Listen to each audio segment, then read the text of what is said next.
Olá a todos, sejam muito bem-vindos ao Conversas à Solta, hoje num cenário diferente, que é um podcast da Associação LAD, uma associação cívica que tem como missão a promoção e exercício de uma cidadania ativa, informada e consciente, e que tem especial interesse em debruçar-se sobre questões sociais e culturais. Subscrevam o nosso canal de YouTube, @LAD Portugal, façam like, subscrevam, ativem o sininho e partilhem o nosso podcast. Sigam-nos também nas redes sociais, estamos no LinkedIn, estamos no Facebook, no Instagram e no Twitter. Falem connosco acerca deste projeto, façam sugestões, comentários e podem fazê-lo para o nosso e-mail podcast@associação-lado.org e aproveitem também para visitar o nosso site associação-lado.org. Hoje temos um convidado muito especial que esteve connosco no evento sobre saúde mental de 15 de outubro passado, que é o professor Dr. Albino Maia, que dirige um centro de investigação de neurociências da Fundação Champalimau. Vamos a isto. Se eu estiver a dizer alguma coisa errada, corrija-me desde já. Bem-vindo. Obrigado, obrigado pelo convite. É um gosto tê-lo aqui e já tínhamos combinado que, quando fosse oportuno, gostaríamos muito de o ter connosco na sequência do evento sobre saúde mental que nos deu a honra de estar presente dia 15 de outubro passado. E, portanto, acho que ficou muita coisa por dizer. Todos sentimos nesse dia que a conversa quase que ia começar quando terminou. E, portanto, esse gostinho ficou no fundo da chávena e nós quisemos fazer aqui um remake e agora já mais sobre a sua atividade. Muito obrigado.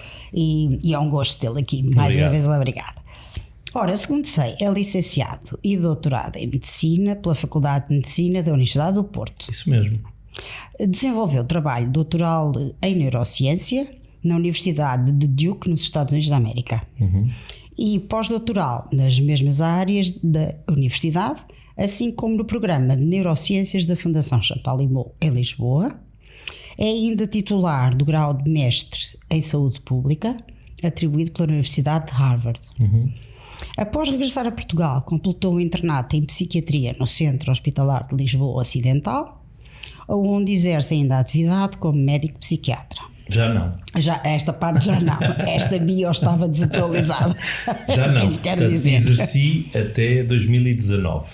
Muito bem. Em 2019 passei a exercer a minha atividade clínica e de investigação de forma exclusiva na Fundação Champalimau. Muito bem. É também professor de Psiquiatria na Nova e Neurociência na Faculdade de Ciências Médicas da Universidade Nova de Lisboa. Esta parte está certa. E coordena a Unidade de Neuropsiquiatria do Centro Clínico de Investigação da Fundação Champalimau, sendo também professor, ao todo, segundo percebi, das bios todas que andei a ver, prefaz já um total de 23 prémios e distinções. Não as conto. Pronto, eu acho que já são tantos. Acho que devem ser menos, mas tenho uma ou outra. Pronto, eu, pelo que li, deu 23, mas está a ser modesto, já percebi. Mas pronto. Agora, o que é que eu queria saber? Conhecê-lo um pouco melhor e saber como é que decorreu o seu percurso profissional. Nasceu no Porto? Nasci no Porto, sou de uma família de famílias do Porto, Porto e Matosinhos. Boa. E sou de famílias de médicos. Que engraçado. Portanto, ambos os meus avós e uma das minhas avós eram médicos. Uma mulher médica, nessa altura. Que hoje já teria bem mais de 100 anos. Extraordinário. E portanto, uma família com tios médicos, primos médicos, uma família com muitos médicos. Meu pai e a minha mãe não são médicos, mas eu apaixonei-me pela medicina até mais numa perspectiva científica inicialmente. Era isso que eu queria saber. Como é que apareceu a medicina? Já percebi que grande parte em parte familiar, mas eu tinha uma coisa muito freudiana, que era que inicialmente queria fazer a mesma coisa que o meu pai. Okay. E o meu pai é engenheiro. Mas relativamente cedo houve uma área que me apaixonou do ponto de vista conceptual e científico, foi a genética. Que engraçado. E enverdei mais para as ciências e para a biologia por causa da genética. E não para a engenharia. E depois no liceu houve uma professora de biologia que me disse, tu és muito bom aluno, eu era bom aluno, não é? Tu devias ir para a medicina, porque se fizeres medicina também podes fazer ciência se quiseres. E é verdade. E a verdade é que a medicina nunca me intimidou, portanto era uma coisa que estava muito presente na família, quase. Não é? Claro. E quando entrei na Faculdade de Medicina do Porto, e muito rapidamente me apaixonei por uma nova área científica que ainda é aquela que então foi logo no início, foi a neuroanatomia e as neurociências, logo no início. Portanto, a primeira disciplina que havia na altura, o primeiro cadeirão, sei, nós também tínhamos em direito cadeirões, era a anatomia, e a parte mais difícil da anatomia do primeiro ano na altura cérebro, não é? era a neuroanatomia, pois, claro. Mas que foi a que me deu mais gozo de estudar e fui logo por aí. Percebeu logo que era isso que gostaria de fazer. Que era isso mesmo. E, portanto, depois passei pela neurologia, fiquei muito interessado pela neurologia. E rapidamente percebi que gostaria de ser clínico e de exercer medicina clínica. Isso também se tornou rapidamente evidente à medida que fui aprendendo medicina. Então é engraçado, não quis só ir para a investigação, mas achou que a prática também era... Isso ficou muito claro para mim. Muito claro para mim também muito cedo. Apesar de não ter sido a inspiração inicial. Certo. E acabei, a psiquiatria, que é a minha especialidade atualmente, essa sim foi uma revelação mais tardia. Então começou pelas neurociências? Portanto, neurociências e neurologia, fiquei convencidíssimo muito cedo que o que eu ia ser era neurologista, e no fim da licenciatura, na altura ainda era uma licenciatura, sim. Fiz a muito custo, porque foi uma coisa muito batalhada, sim. O equivalente ao programa Erasmus. Sim. Que na altura ainda não era possível na Faculdade de Medicina do Porto, mas foi uma batalha que eu fiz com um outro colega e fomos dos primeiros a sair para fazer uma componente letiva. Fomos para Ghent, na Bélgica. Ghent, sei. E Ghent não foi, quer dizer, foi muito bom ver uma instituição diferente e nova, claro, mas também foi uma instituição diferente e nova em holandês, não é? Sim, que é uma língua terrível, mas deu-me uma perspectiva que eu também tinha vindo a construir e que se tornou brutalmente clara nessa altura, que queria ir para fora. Queria sair de Portugal, sair do Porto, ver novos mundos. E quando regressei de Ghent, encontrei nos corredores da faculdade um anúncio a um programa doutoral que eu não sabia bem o que é que era, e à aventura concorri, achando que nunca ia ser chamado. Fui chamado, fui selecionado, percebi que era uma oportunidade para ir para fora. E era para onde? Nem sabia, se calhar. Na altura era um programa, hoje já não há programas destes, penso eu, mas era um programa de enorme generosidade e havia vários em Portugal. Havia este programa GABA, que era um programa da Universidade do Porto, havia um programa similar em Lisboa, da Gulbenkian. Certo. E surgiu, mais ou menos na mesma altura, um programa similar associado à Universidade de Coimbra. Sim. E eram programas financiados pela Fundação para a Ciência e Tecnologia, que selecionavam estudantes e lhes davam liberdade para poder escolher um sítio qualquer no mundo para irem estudar. Mas isso era fantástico. Eram programas extraordinários e que criaram muita riqueza científica para o país. Portanto, não criaram nenhum deles obrigações formais de retorno, mas o retorno é inevitável para uma percentagem importante de pessoas. Claro. E mesmo sem regressar, há pessoas que tiveram e têm papéis fundamentais no tecido científico do país, imagino. Mesmo não estando ou não tendo regressado a Portugal. E, portanto, eu fiz esse programa e isto foi numa altura em que era licenciado em Medicina, mas ainda não era médico, portanto ainda precisava de fazer algumas coisas mais para ser médico. Sim. Fiz um ano curricular desse programa doutoral no Porto, logo depois da licenciatura em Medicina.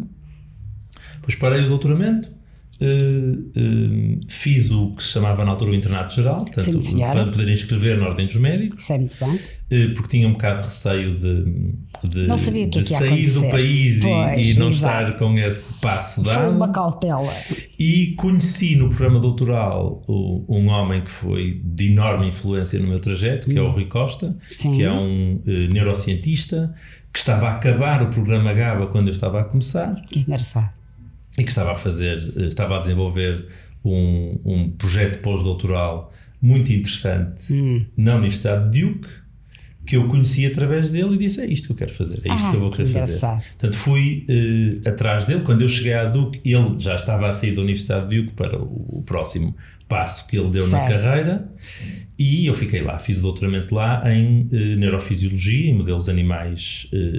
O que é neurofisiologia? A neurofisiologia... Nós estamos a falar, não sabemos para quem. Exatamente. Ainda, porque isto é muito recente. A neurofisiologia é, em termos muito simples, podermos medir a atividade, portanto a função do tecido nervoso, neste caso no decorrer do meu doutoramento de neurónios individuais, portanto com elétrodos que eram colocados próximos desses neurónios em animais que estavam acordados e a executar determinadas tarefas, para depois conseguirmos compreender de que forma é que essa função ou essa atividade desses neurónios é relevante para aquilo que o animal está a fazer na interação com o meio ambiente. Muito bem. Portanto, é uma forma de tentar ler o que está a acontecer no cérebro e perceber de que forma é que isso é relevante para o que o animal está a fazer no seu ambiente. Certo. Foi nisso que me doutorei. Depois o programa era um programa da Universidade do Porto, vim defender o doutoramento à Universidade do Porto. Foi um dos arguentes da minha tese, foi o professor João Lobo Antunes. Sim, senhora. E o professor João Lobo Antunes foi muito generoso em me motivar para eu poder vir para Lisboa e fazer neurocirurgia, mas eu à última da hora mudei de ideias e fui para a psiquiatria. E fui para a psiquiatria. Então não quis a neurologia? A neurologia era uma hipótese. Portanto, a psiquiatria foi uma coisa que surgiu no decorrer do meu doutoramento. Porque... Mas por alguma razão especial? O que é que foi o clique? Sim, por uma razão muito específica. Porque o Rui Costa, que eu depois encontro novamente em Lisboa, é um homem com uma visão extraordinária e percebeu que havia um departamento de psiquiatria próximo do sítio onde ambos trabalhávamos, que tinha uma atividade científica muito interessante. Pôs-me em contacto com eles e eu comecei a ir às reuniões clínicas deles, que eram às segundas-feiras às 6 da manhã. Meu Deus, vocês, os médicos são doidos. E eu, que não tinha tido um contacto com uma psiquiatria, portanto aquilo eram reuniões do que se chamava na altura, e acho que ainda se poderá chamar hoje, de Evidence-Based Psychiatry. Portanto, a psiquiatria é uma área onde a utilização da evidência para a tomada de decisão clínica tem alguns desafios, continua a ter alguns desafios, e aquela era uma reunião do serviço dedicada exclusivamente a motivar a utilização da evidência de maior qualidade para a decisão clínica. Né? E tinha o diretor de serviço, vários internos, eu não era interno, estava lá como convidado, mas fez-me ter uma visão diferente desta especialidade. E era uma visão que se cruzava muito bem com os interesses que eu estava a desenvolver enquanto estudante de doutoramento e cientista na compreensão da forma como o sistema nervoso central está a contribuir para o comportamento.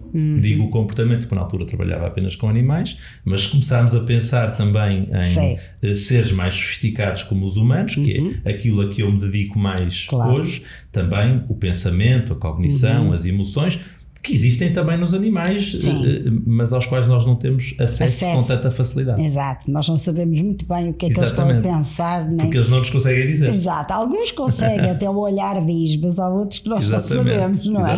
O cão e o gato, por exemplo, nós sabemos. Mas, ou intuímos. Achamos, o achamos, o achismo, não é? Eu digo isto em linguagem simplista, porque, mas tem toda a razão. E depois vai para os Estados Unidos. Estive lá, casei, entretanto. Estamos a falar em que ano? Estamos a falar em...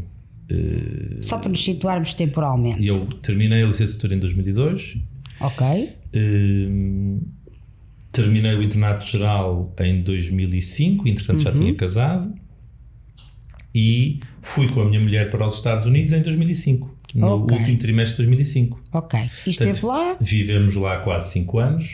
Os nossos 2 filhos mais velhos nasceram lá. Portanto, a nossa família nasceu lá. E em 2010 viemos inicialmente para o Porto, mas rapidamente transferimos a família para Lisboa, porque eu fiquei colocado... Mas agora tenho uma pergunta nesse intervalo. Não. Porquê regressar? Porque regressar? Porque é que uma pessoa que está lá fora, que tem um mundo de oportunidades à sua frente, que não tem num país, como nós sabemos, pequenino como este, regressa?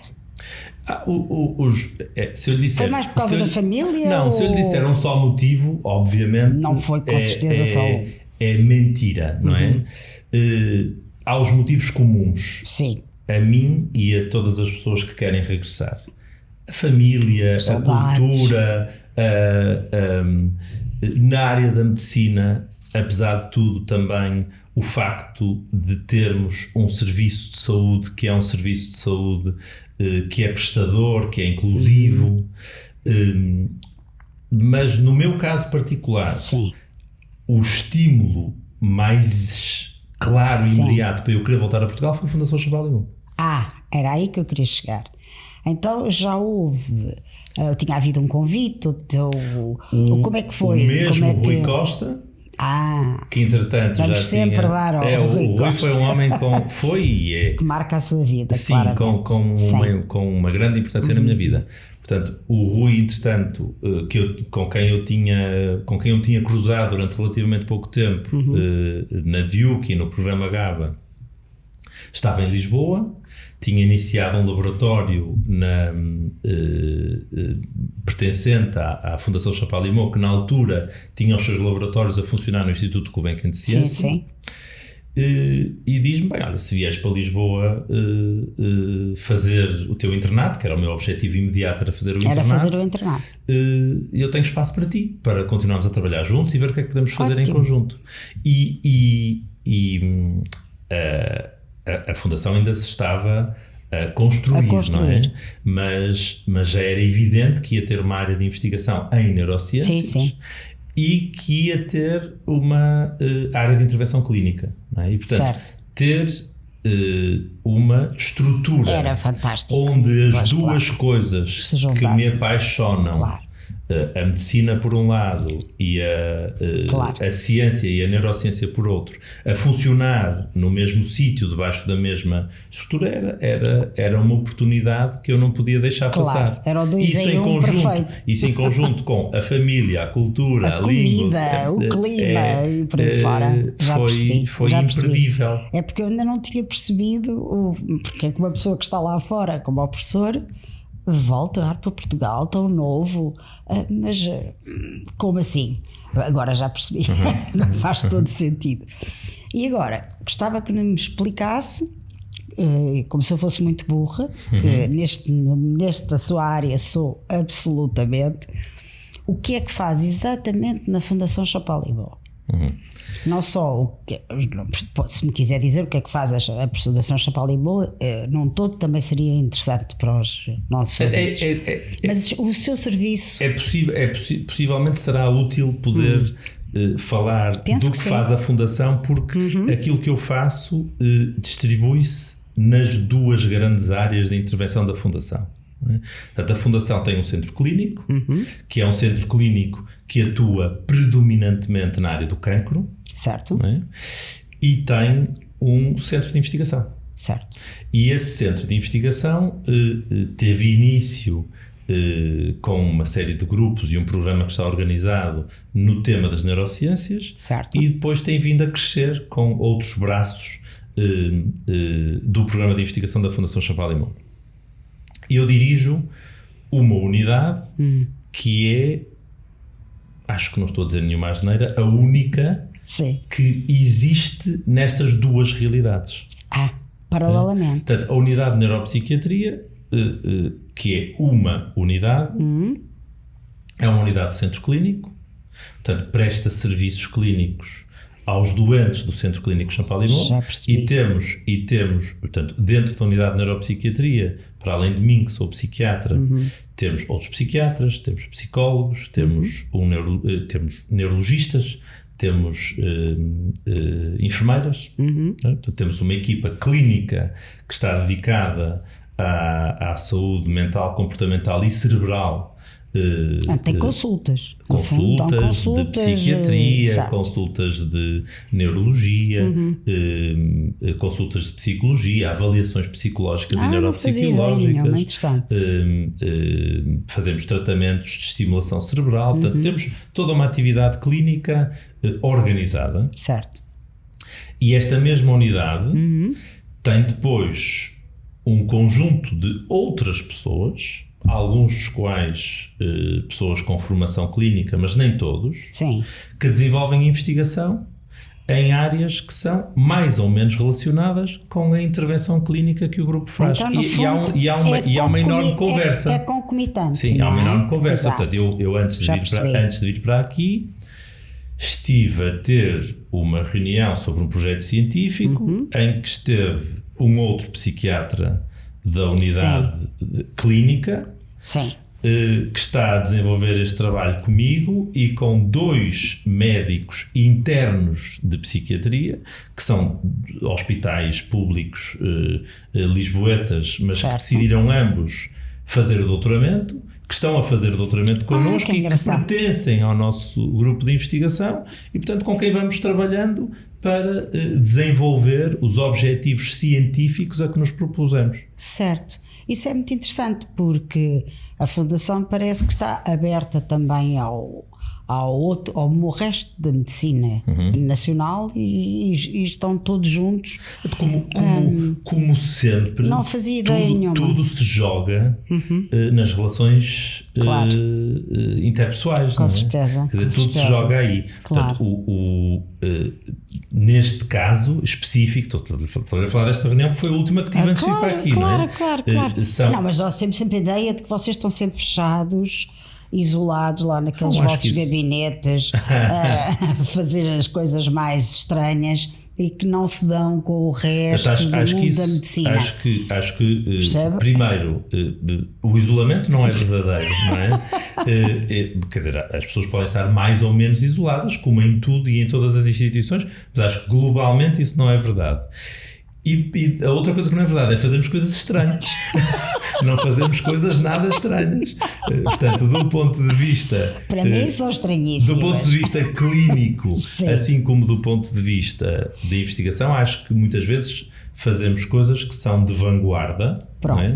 Mas que têm que coexistir e coabitar com aquilo que é a prática standard que se faz ali, tal como se faz noutro sítio qualquer. Certo.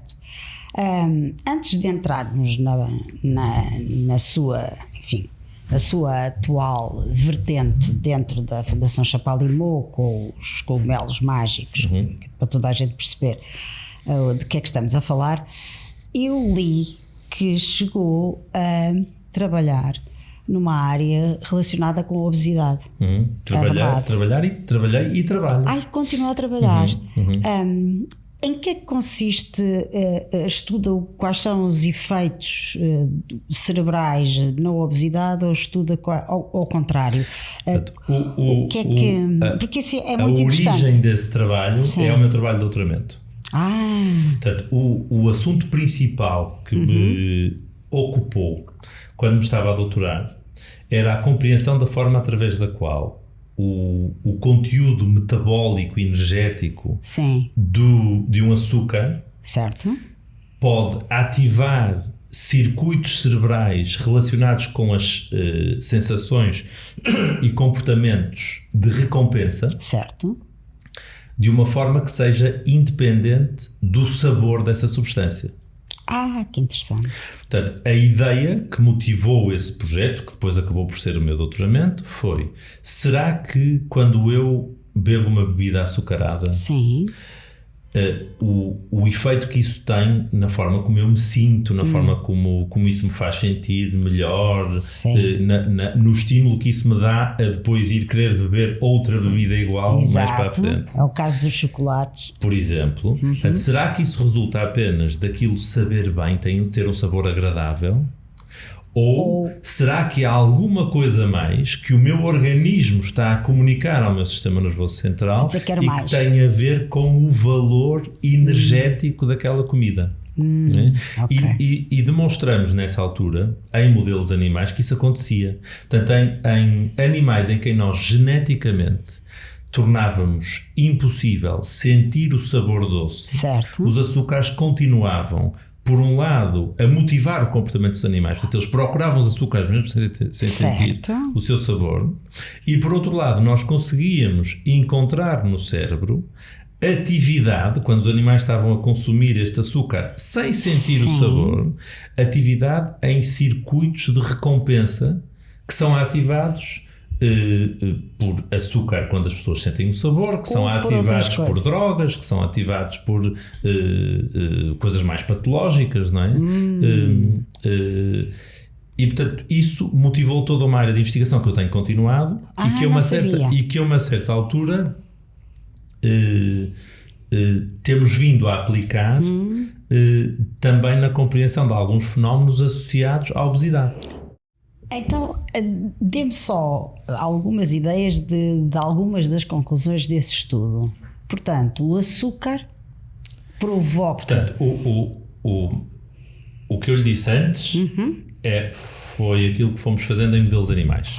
Okay? E que fomos continuando a fazer com maior grau de detalhe, percebendo melhor o funcionamento das células que produzem a dopamina, que é uma molécula muito relacionada com os circuitos do prazer e da recompensa. Nem tanto do prazer, mais da recompensa, mas isto já são outros tantos. Isso é para outra conversa.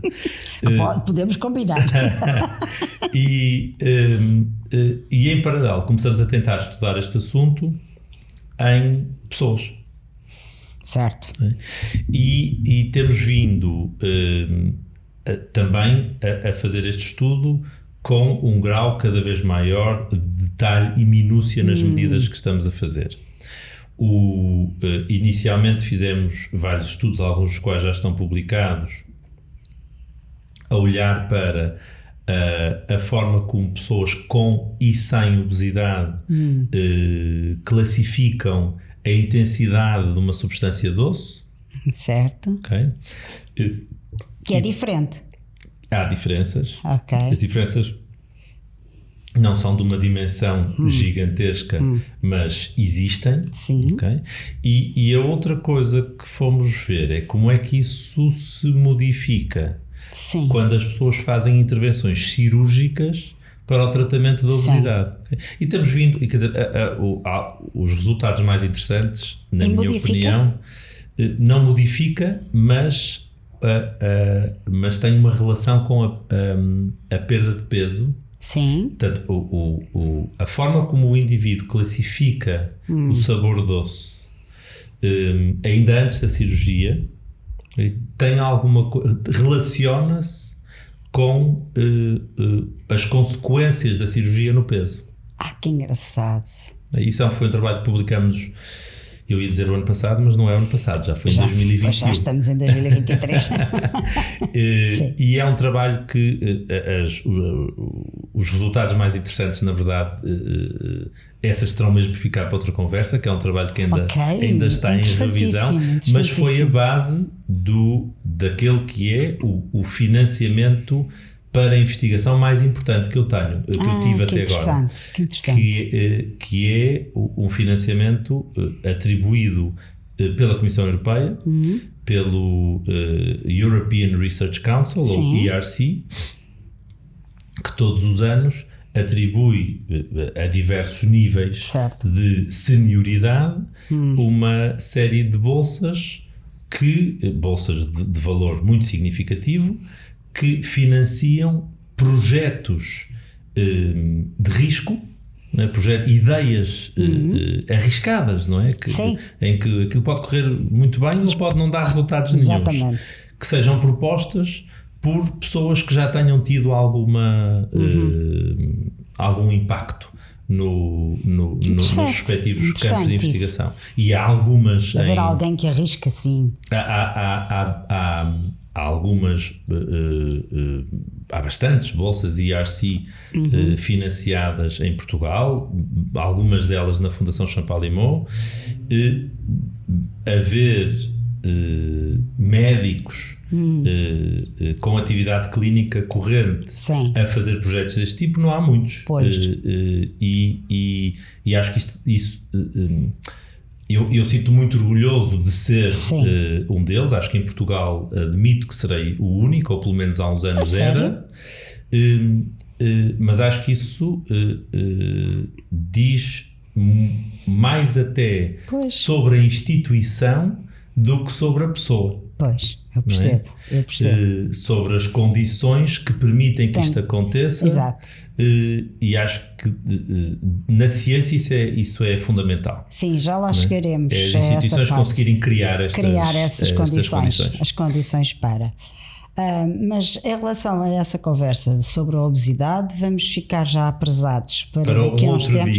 Não, só porquê? Porque a Associação LAD, uma das questões, para além da saúde mental, como sabe, e já temos vindo a abordar e vamos continuar a abordar dentro das nossas possibilidades, a outra questão é a interação entre a saúde e o desporto. Por exemplo, a atividade física, a nutrição, como é que a nutrição, o estilo de vida saudável, a prevenção de doenças como a diabetes tipo 2, etc, como é que um estilo de vida saudável...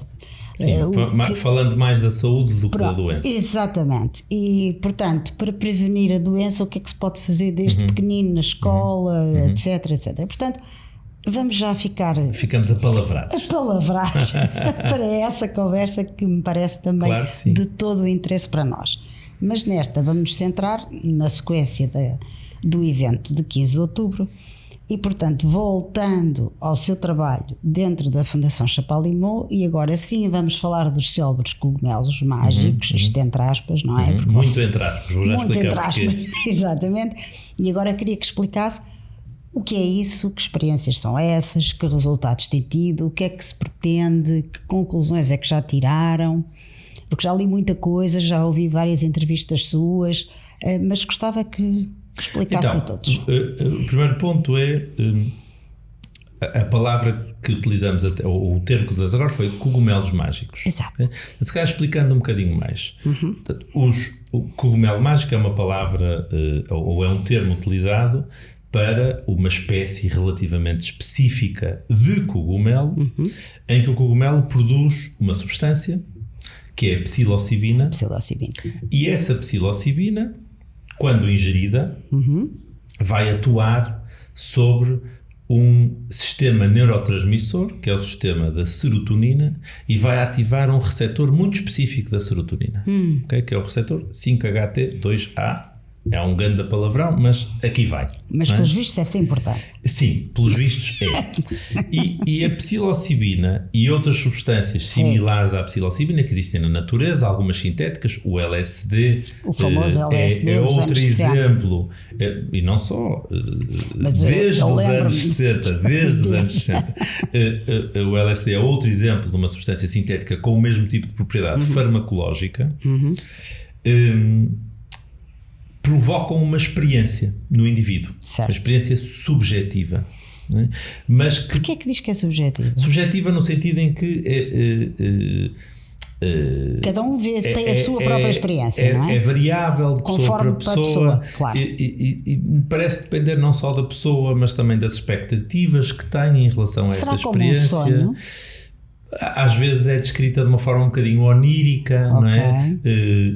Outras vezes é descrita por termos mais relacionados com experiências mais místicas ou espirituais. Certo.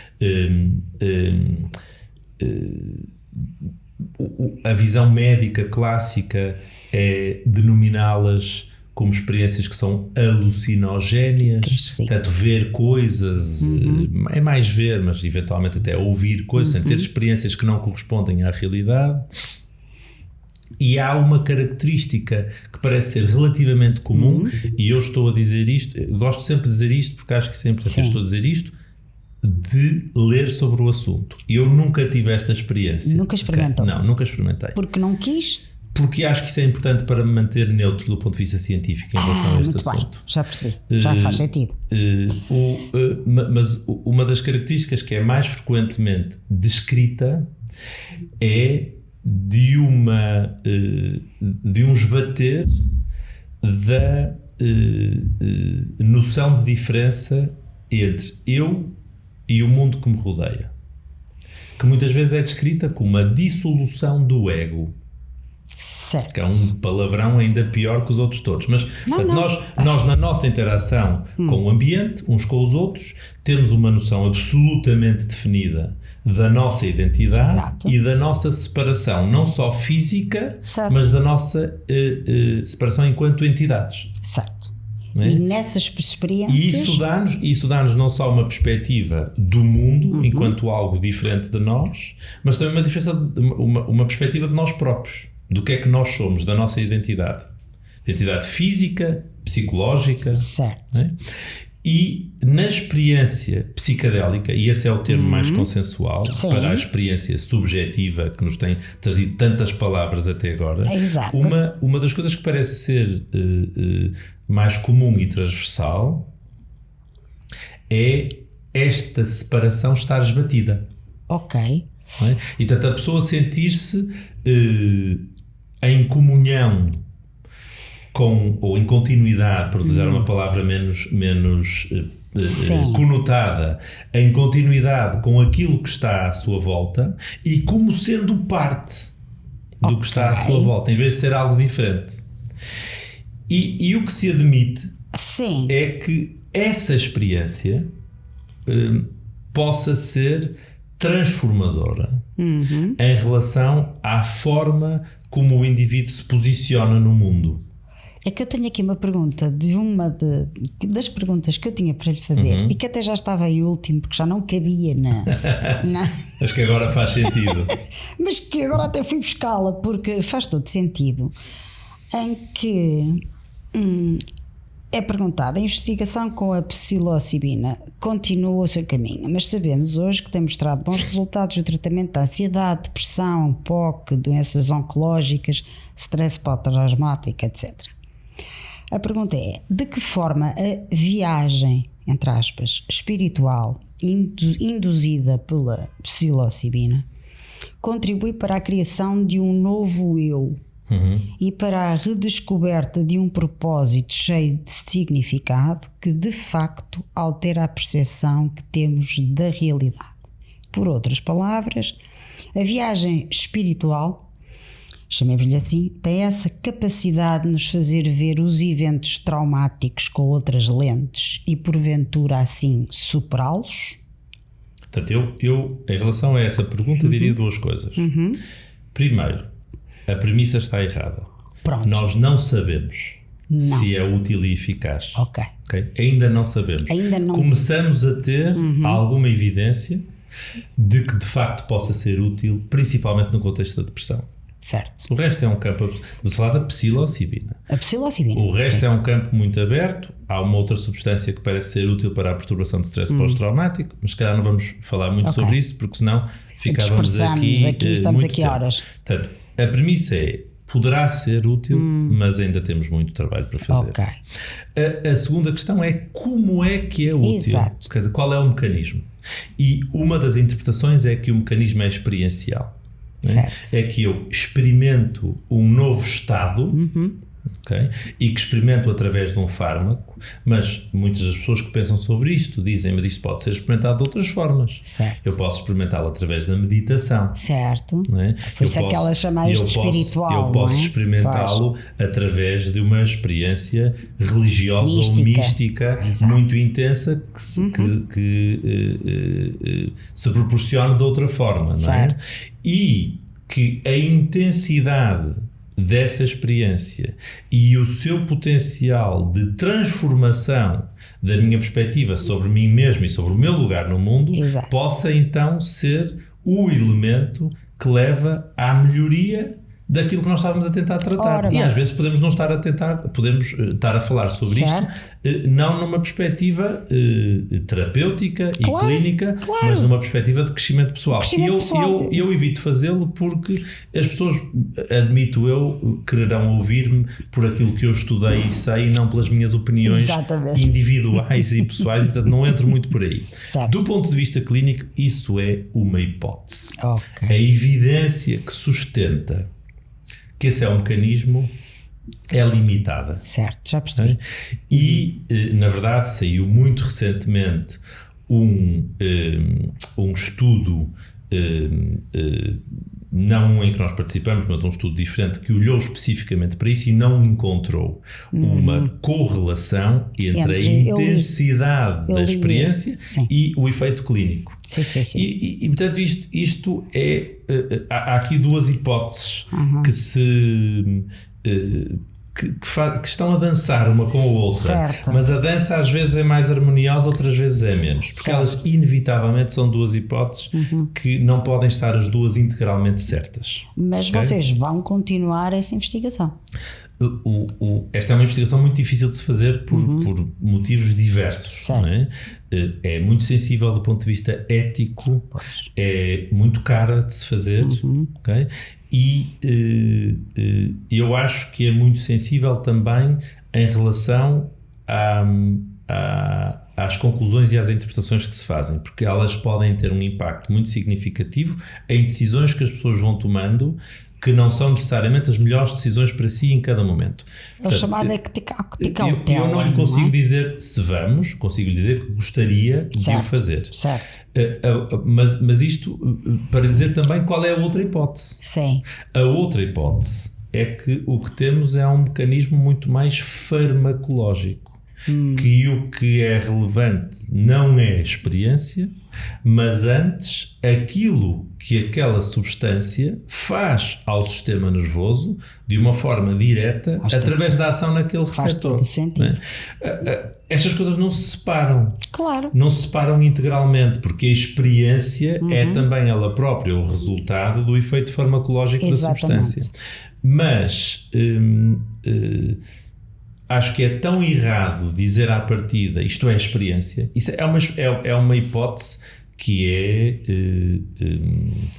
muito interessante, não é? Nós gostamos muito de nos sentir como condutores daquilo que nos acontece. E isto põe-nos no lugar de condutor. Eu tenho uma experiência que eu sei, que eu conheço, que eu observei, que eu interpreto, e foi por isto que eu me senti melhor ou pior.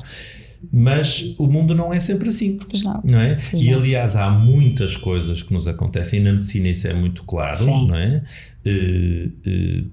Que ocorrem de uma forma absolutamente independente da nossa vontade e dos nossos desígnios. Sem dúvida. Mas agora vamos fechar a parte, acho que ficou esclarecido, que não há conclusões ainda, que ainda é prematuro. As únicas conclusões preliminares são sobre depressão. Exato. E essas, segundo eu tenho aqui, em 3 semanas, 3 semanas depois do início do tratamento, cerca de 29% dos testados poderiam considerar-se curados. Esse foi o estudo em que nós participamos. Exato. Foi um estudo multicêntrico, promovido por uma empresa britânica que é Compass. Foi o que eu li. Com mais de 200 doentes aleatorizados para diferentes doses do medicamento psilocibina, que foi, isto é a coisa que eu acho que é mais relevante do estudo, aplicada uma única vez. Portanto, o tratamento foi aplicado uma única vez, uma toma. Uma toma. Okay?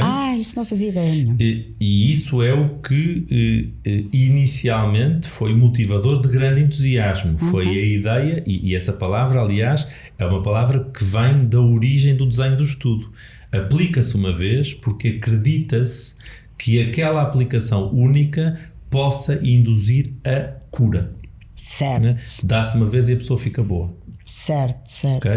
E esse é um bocadinho o santo grau de toda a medicina, pois, não claro é? Que é? Aqui em todas as outras áreas. O antibiótico é o santo grau para a infecciologia. É uma coisa que eu dou, trata aquele problema e o problema desaparece. Quer dizer, há uma tuberculose antes e depois dos medicamentos antibióticos que curam a tuberculose. Certo. Nós não temos isso propriamente ainda para a maior parte das doenças que tratamos em psiquiatria. Mas de qualquer maneira, 29%... Mas não temos cura. Pronto. Okay? Portanto, 29% é bom, mas não é espetacular. Pronto. Não é? Ok. E há 3 semanas é curto. Pois é, não é? eu acho, embora eu não seja da área. Não. E portanto, quando vamos ver essas pessoas às 12, já houve algumas que estão novamente doentes. Muito bem. Portanto, o que é que isto nos dá? Dá-nos sinais para... Por isso é que eu digo, temos sinais. Claro. Quais são os sinais? A dose que produziu esses 29% foi a melhor dose. Se calhar é nesta dose que temos que apostar para o futuro. Certo. Se calhar pensar em cura e em administrações únicas pode não ser a melhor estratégia. Não, mas se calhar temos que pensar em mais do que uma administração. E eventualmente, sabendo nós que estas substâncias e o impacto que elas têm na experiência são ou parecem ser tão dependentes do contexto, do ambiente e das expectativas, tentarmos perceber o que é que se pode fazer de diferente em relação à modificação do contexto e das expectativas para que o tratamento seja ainda mais eficaz. Certo. E isso é de grande promessa, motivador de grande entusiasmo, mas ao mesmo tempo é o maior risco. Porque vamos imaginar que eu sou muito eficaz a tratar uma determinada doença, não sabemos bem porquê, mas os doentes vêm a mim e saem e estão ótimos. Sim. Nós não conseguimos fazer uma fábrica de albinos Maia. Não conseguimos. Pois não. Não é?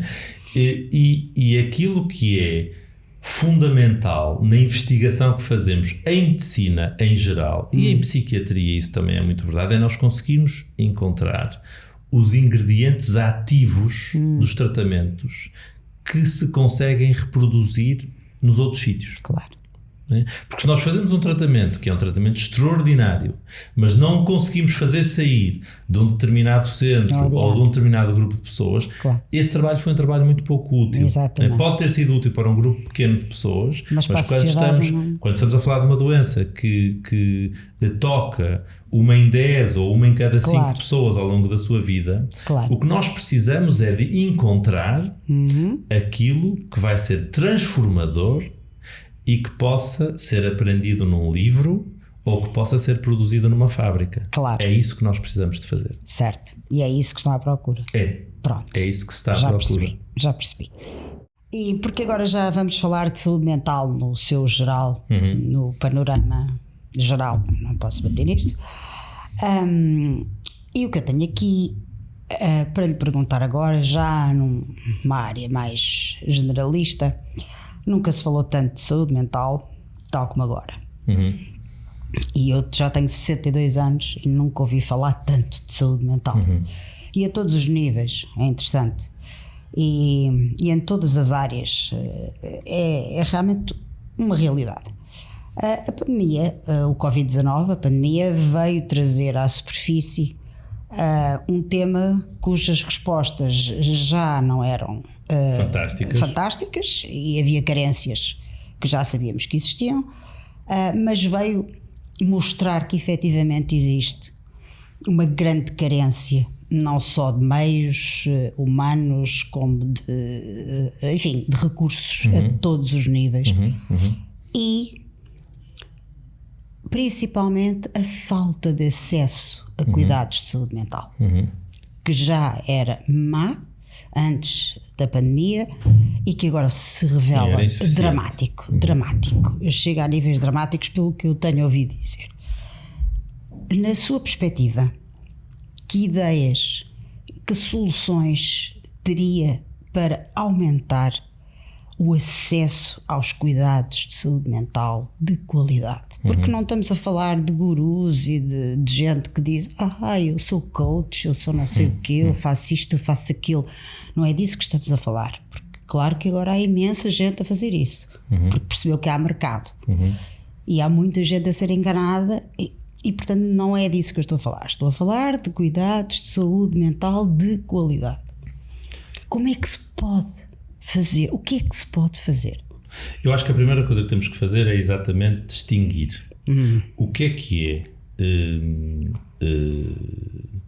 tratar, não é? O que é prestar cuidados, do que é bem-estar. Certo. Não é? O bem-estar é uma opção que nós fazemos no nosso dia-a-dia e o que nós fazemos para ter esse bem-estar, estando saudáveis ou estando doentes, é uma opção nossa. Certo. E não é um engano, não é? Não, pelo contrário, é uma forma de estar. É uma decisão. É assim que eu encaro isso. É uma decisão feita em liberdade. Certo. Não é? E um desígnio, que eu acho que é um desígnio fundamental daquilo que se faz em psiquiatria e em saúde mental, é permitir às pessoas essa liberdade. Muitas delas não têm noção de que têm essa liberdade. Não é só isso. Quer dizer, nós podemos, a nossa liberdade pode estar impedida por muitas coisas, incluindo pela nossa incapacidade de usufruir de coisas que anteriormente conseguíamos usufruir. Certo, faz todo sentido. E portanto a psiquiatria, a psicologia, as outras áreas clínicas que se associam à saúde mental devem ter como desígnio principal permitir às pessoas exercerem a sua liberdade para gozarem a sua vida da forma que mais lhes aprouver, em respeito por quem tem à sua volta. Sem dúvida, não é? Concordo. E essa definição é uma definição fundamental porque muitas vezes é misturada. Sim. Okay? Muitas vezes há uma grande dificuldade em distinguir. É misturada com quê? O que é tratar e o que é aceder a coisas que eu faço para me sentir melhor, para me sentir bem, para ter prazer.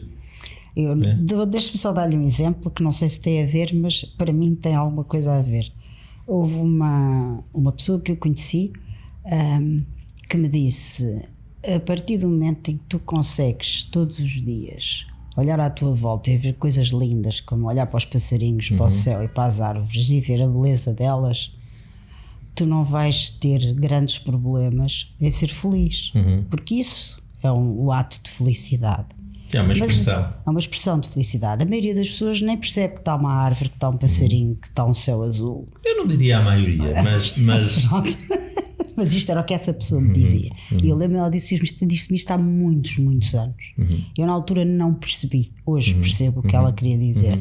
Não sei se também tem a ver com isso. De algum modo, a questão é que a uma certa altura nós precisamos de separar o que é que se está a fazer para tratar pessoas que têm problemas que nós, cultural, social, medicamente, definimos como um problema de saúde para o qual nós, enquanto sociedade, queremos investir para que aquela pessoa possa melhorar. Da mesma forma que fazemos com cancro, infecções, etc. Claro. E conseguir separar isso daquilo que é feito por desígnio individual, porque retira o prazer e gratificação daquilo. Certo. Acho que isso é uma definição fundamental. Porque se não conseguimos fazer essa definição, sem dúvida, o que é que vamos fazer? Vamos pôr no mesmo saco coisas que são muito diferentes. E uma das coisas que é muito importante em relação à saúde é que a saúde é também um direito. Pois é. Não é? E é um direito em relação ao qual nós, social e politicamente, nos organizamos para o permitir a cada um de nós individualmente. Aliás, é um direito constitucional. Isso. Exatamente. A saúde mental a saúde mental e as intervenções que se fazem para o tratamento dos problemas de saúde mental muitas vezes caem em zonas cinzentas sobre o que é clínico, médico, terapêutico e um direito. Exatamente. E o que é que não é. Certo. Não é? E muitas vezes indo aos extremos, não é? Vamos aos extremos. Fazer exercício físico Sim. é bom para a saúde física e para a saúde mental. Certo. Okay? Mas do ponto de vista daquilo que depois é o definidor último de acesso, que é financeiro. Certo. Não é? Quem é que paga o meu ginásio? Exatamente. Quem é que paga as minhas sapatilhas? Não é? Será que isso é um desígnio do sistema de saúde? Eu não estou a falar do Serviço Nacional de Saúde, estou a falar do sistema de saúde. Exato. Ou não? Exato.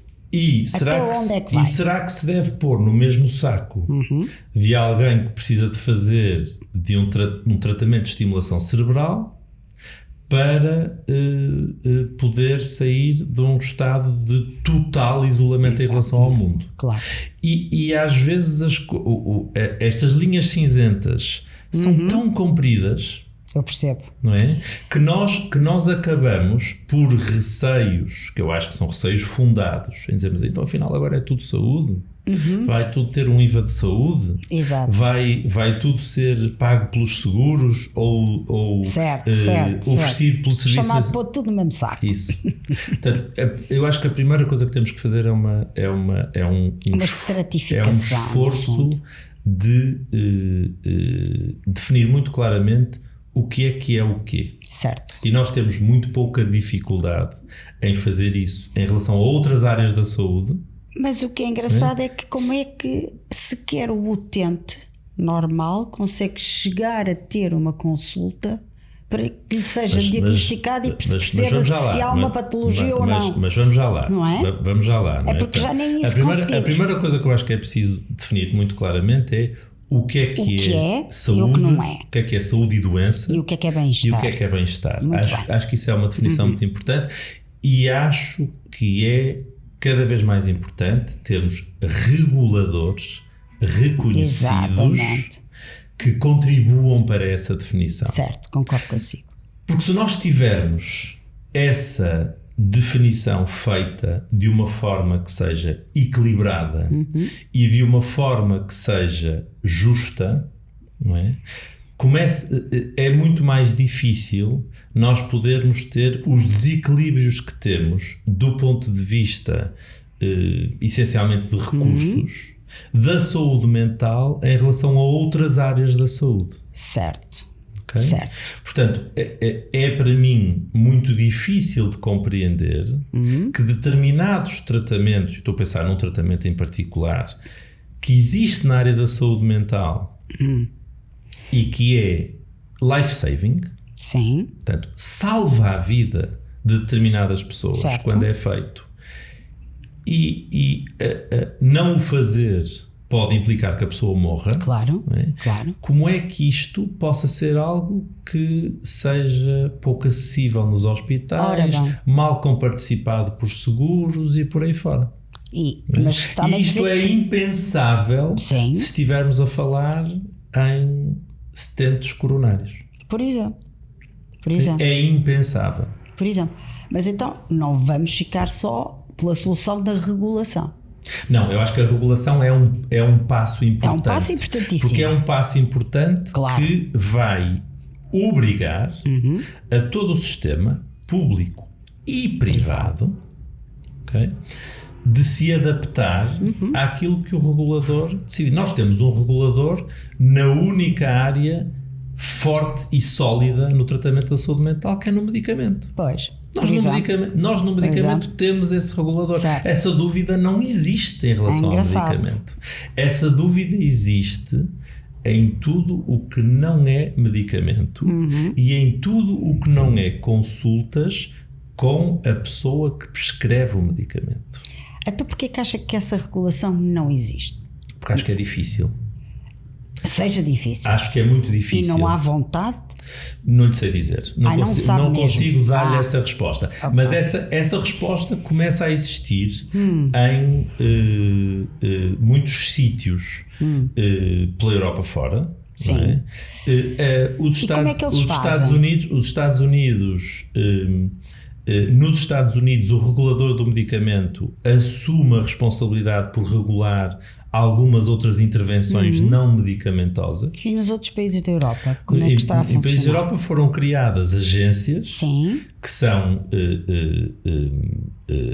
empowered, que são criadas e designadas pelos governos, necessariamente, que avaliam a evidência, da mesma forma que o nosso Infarmed faz, não é? Que a Agência Europeia do Medicamento, que avaliam as intervenções e designam aquilo que tem evidência suficiente e deve estar, número 1, disponível nos serviços públicos de saúde, número 2, deve ser comparticipado por prestadores privados. E existem esses prestadores? Há meios neste momento? Se imagino que se resolviam essas duas questões rapidamente, haveria meios, haveria médicos, haveria... Eu acho que eles iriam surgir. Acha que sim? Acho que sim. O mercado adaptar-se-ia. Sim. Okay, porque ele adaptou-se. Exatamente. Vamos lá ver. Se fôssemos há 15, 20 anos atrás, tínhamos uma oferta em determinadas áreas da saúde física fora do Serviço Nacional de Saúde, que era muito mais fraca do que aquela que temos agora. Claro, não é? Claro. A criação de sistemas adequados de incentivo, não é? Vão necessariamente depois criar a resposta. Neste momento o incentivo está quase todo na decisão individual. Certo. E eu decido e pago aquilo que quero fazer. Certo. E eu enquanto indivíduo. Só que há um desligar entre a minha capacidade de decisão e o meu conhecimento técnico. Certo. Porque eu nem sei sequer muitas vezes aquilo que preciso. Eu vou ter que confiar em alguém. Exatamente. Não é?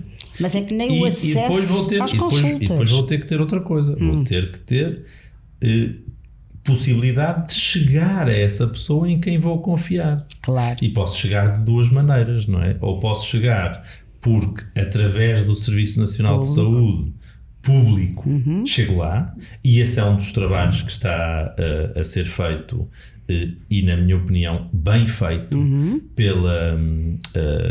pelas comissões de saúde mental nacional e regionais, okay? Que têm tido mais recursos do que tinham antes. Ótimo. E que estão a trabalhar arduamente para pôr esses recursos ao serviço das populações, mas de uma forma que me parece vai ser necessariamente insuficiente. Pois essa é a questão.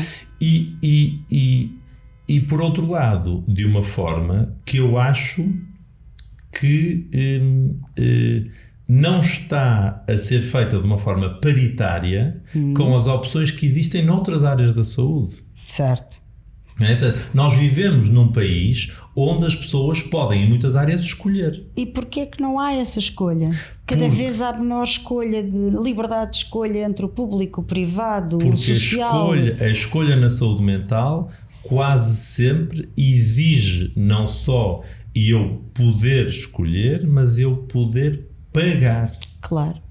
Porque os third payers comparticipam de forma muito fraca os seguros, nós já sabemos. Tratamentos não medicamentosos. Exatamente. E por isso é que eu digo, em última análise, eu acho que há uma parte fundamental que é de um regulador forte. Certo. Mas o regulador forte, se e quando existir, tem que ter consequências. Pois tem, é isso, não basta existir. Né? Ele, se existir, se um regulador decidir é fundamental haver, ou é fundamental não, este tratamentos, vamos falar sobre terapia eletroconvulsiva.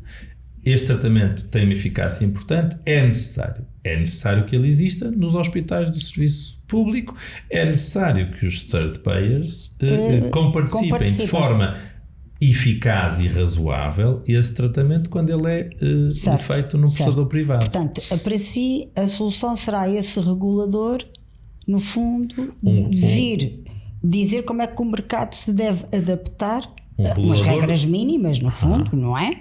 E estipulando o que é que vale a pena ser feito, o que é que não vale a pena ser feito, mesmo. Aquilo que entra, aquilo que sai, fazer um chapéu, essa a função do regulador. É essa a função do regulador e mais, aquilo que é saúde e não é saúde, em todas as áreas, se marca por quem está a pagar a conta. Exatamente. Sempre. Sempre foi. Marca-se sempre por quem está a pagar a conta. Certo, é? certo. A nível fiscal, a nível... É sempre isso. É sempre verdade. Essa a diferença. É verdade. E o facto de, na saúde mental, muitas vezes, ser a própria pessoa a ter que pagar a conta... Certo. Diz alguma coisa sobre a forma como a sociedade vê a saúde mental. É isso mesmo. Eu acho que essa desconfiança exige reguladores fortes. Certo. Infelizmente não temos tempo, não é? Dizem-me, estão-me ali a dizer que não há tempo. Mas queria fazer uma última pergunta e ficaram muitas por fazer, nem metade das perguntas que eu tinha para lhe fazer consegui fazer, o que é bom sinal, não é? Quer dizer que o assunto ainda tem muito por onde andar, mas era como especialista, como pessoa que vê a saúde mental, que mensagem gostaria de deixar às pessoas que nos veem e que nos ouvem, que eu não sei quem são, não sabemos ainda. É uma mensagem de esperança, uma mensagem de, enfim, o que quiser. Eu acho que a mensagem principal é dizer que há muitas necessidades que não estão a ser atendidas, né? Mas que também há muitas pessoas cujas necessidades não são atendidas porque não sabem a quem podem recorrer. Certo. E se calhar às vezes até têm alguém a quem recorrer. E dizer que o primeiro prestador, o primeiro local de prestação de cuidados de saúde mental são os cuidados de saúde primários. Certo. Okay? E há problemas de acesso aos cuidados de saúde primários? Seguramente, com certeza que sim. Mas estão lá. Todos sabemos. Estão lá. Em Portugal temos um sistema de cuidados de saúde primários que é extraordinariamente bom e que é extraordinariamente robusto, apesar de todas as dificuldades que tivemos. A nossa crise de saúde em 2020 e 2021 demonstrou bem a força dos nossos cuidados de saúde primários e portanto recorram a eles. Ok. Quanto mais não seja, saberão recomendar o que fazer a seguir. Exatamente, e indicarão qual o melhor caminho, sem dúvida. Olha, e mais uma vez muito obrigada. Nada. Foi um gosto. Igualmente. E ficamos para aquela outra conversa sobre aqueles outros temas. Quando quiser. Interessantes. Com todo o gosto. Foi um gosto. Muito obrigada. Obrigado eu. E obrigada a todos e até ao próximo episódio do podcast Conversas à Solta. Sigam-nos e deem-nos dicas, comentários e digam-nos que temas é que gostavam de ver. Ok? Entretanto, não se esqueçam de subscrever o nosso canal no YouTube, partilhar, etc. Vocês já sabem como é que funciona. E obrigada. Adeus.